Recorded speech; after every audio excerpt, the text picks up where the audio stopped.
Who would have guessed that Sylvanas Windrunner's death would cause such a domino effect in the world of Azeroth that it would still be felt till this day? So what would Azeroth be like if Sylvanas Windrunner was still a High Elf, instead Queen of the Forsaken?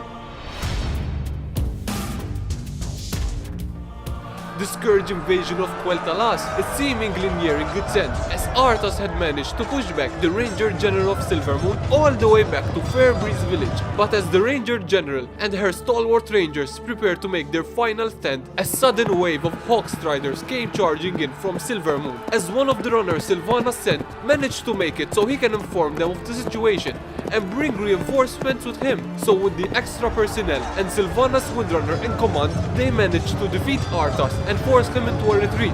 So in this new timeline we are now living, the mighty elven homeland of Quel'Thalas would have never experienced its darkest hour, and the Blood Elves never came into existence. But with the close call that they have just averted, the High Elves realized that they need to swallow their pride and go back to the Alliance to ask to be realigned with them. And with Kel'Thuzad not being resurrected, they never go to Dalaran and summon Archimonde into Azeroth, the Battle of Mount Heljal never happens, and the events on Kalimdor that brought the human, orcs and night elves together to stop Archimonde would have obviously never happened. So instead, the Lich King would have to send Arthas somewhere else where he can resurrect Kel'Thuzad, which most likely would be the Well of Eternity, meaning the Scourge would have been led across the sea. So in this case, the Battle of Mount Heljal would probably have taken place, but under different circumstances, as it would have been Arthas and his undead army versus Jaina and her army, Thrall and his army, Tyrande and her army, and most likely the visiting High Elves led by King Anastarian.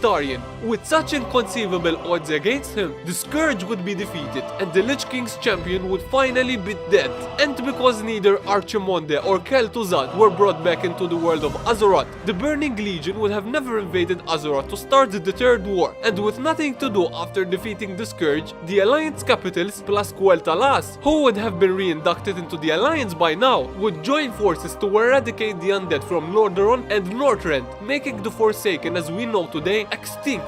This would leave the Alliance with supreme control over the Eastern Kingdoms, leaving the Horde to form a modestly less powerful presence just in Kalimdor. But being they would only be orcs, trolls and taurens, speaking as factions of the Horde at the time, they would either beg for peace, and I do mean beg, or be solely irradiated from existence because of how outnumbered they would be. So, as I see it, the death of this one particular High Elf, who later was turned into a Banshee, has impacted Azeroth in such an enormous fashion and is still impacting Azeroth to this day, that it makes her one of the most important characters, if not the most important, in the entire world of Warcraft history. Now I know I missed some for sure, so please in the comments down below, tell me any that I have might missed and what you thought of the video. And until I see you next time, peace! In the end, death claims us all.